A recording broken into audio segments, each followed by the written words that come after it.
চলুন বন্ধুরা, আমি কিভাবে 14 শাক বানাই আপনারা দেখুন। আমি 14টা শাক সব আমি আমাদের আশপাশ থেকে মাঠে থেকে গুড়িয়েছি। আপনারা দেখতে থাকুন, আমি এই শাকগুলোর নাম বলছি, চেনেন কি না। এইটা হলো কলমি শাক, এই যে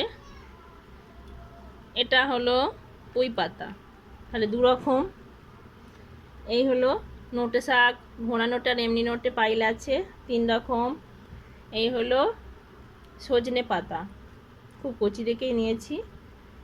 আর এটা বোরমা শাক বলে, এটা গিমে শাক। গোনায় তো গোনাটা হলো না, আচ্ছা গুনে লাস্টে দেখাচ্ছি। আর এটা হচ্ছে পেঁচড়া শাক বলে এটা। আর এটা হচ্ছে সুজনি শাক, এটা খেলে ভালো ঘুম হয়। এটা থারকুলি পাতা। আর এটা ব্রাহ্মী শাক বা অনেকে বিরমিও বলে। আর এটা কুলেখাড়া বলে অনেকে, আবার আমরা কুলপি শাকও বলি। আর এটা লাউ পাতা আছে, এই যে। আর এখানে একটা মধুমানের পাতা নিয়েছি। সবমোট আমার এখানে 14 রকম শাক আছে। আমি 14 রকম শাক আমি কেটে আমি রান্না করে দেখাচ্ছি। সব কটি শাক কেটে নেওয়া হয়ে গেছে, আমি চুবিতে করে ধুয়ে নিয়ে আসব। শাক ধুয়ে নিয়ে চলে এসেছি, কড়াই বসিয়ে দিয়েছি। কড়াইতে শুকনো লঙ্কা দিচ্ছি, এগুলো ওটা দিচ্ছি। সরিষার তেল দিলাম। খুব সাধারণ প্রসেসেই আমি শাকটা রান্না করব। লঙ্কাগুলো লাল লাল করে একটু ভেজে নেব। লঙ্কাগুলো লাল লাল করে ভাজা হয়ে গেছে, আমি দুটো লঙ্কা আর একটু তেল সমেত তুলে রেখে দিচ্ছি।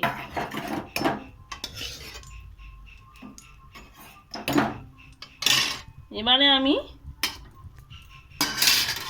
এই তেলের মধ্যে শাকগুলো দিয়ে দেব।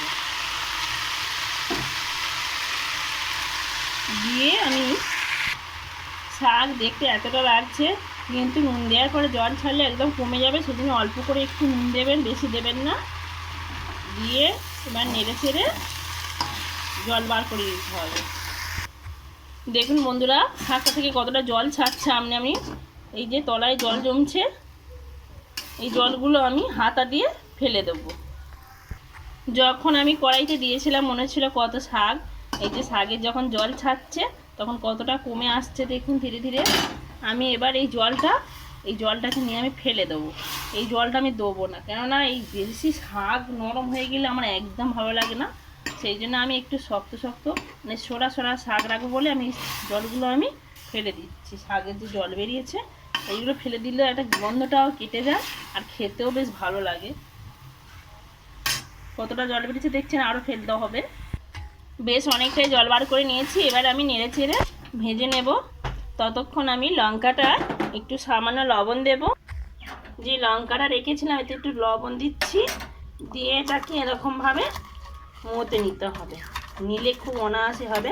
একটু একটু হালকা উষুম কুসুম গরম গরম থাকবে, তখনই ওই লঙ্কাটাকে মতে নিতে হবে। নিলে লঙ্কাটা ভালোভাবে মোটা হয়ে যাবে। দেখুন হাত দিয়ে মোটা হয়ে গেল, কিন্তু কিছু করতে না, মচমচে হয়ে আছে। এই যে এবার আমি এটা রেখে দেবো এক সাইডে।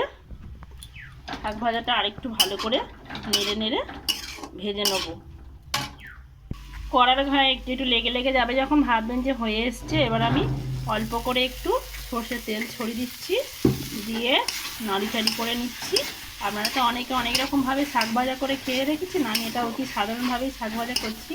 এটা টেস্টটা অনেকটা সুন্দর হয়। খেয়ে লাইক কমেন্ট শেয়ার করবেন যদি ভালো লাগে। আমি এবারে এই লঙ্কাগুলো এর মধ্যে লাস্টে দিয়ে দেব, দিয়ে এটাকে আমি মাখিয়ে নেব। শাক একদম রেডি হয়ে গেছে, আমি এবার থালাতে নামিয়ে দিচ্ছি। দেখুন আমার একদম 14 শাক রেডি। কতটা সুন্দর আর ঝরঝরে হয়েছে দেখুন। এইভাবে অবশ্যই একবার বানিয়ে খাবেন। আজ এই পর্যন্ত, আবার দেখা হবে অন্য কোনো ভিডিওতে। টাটা।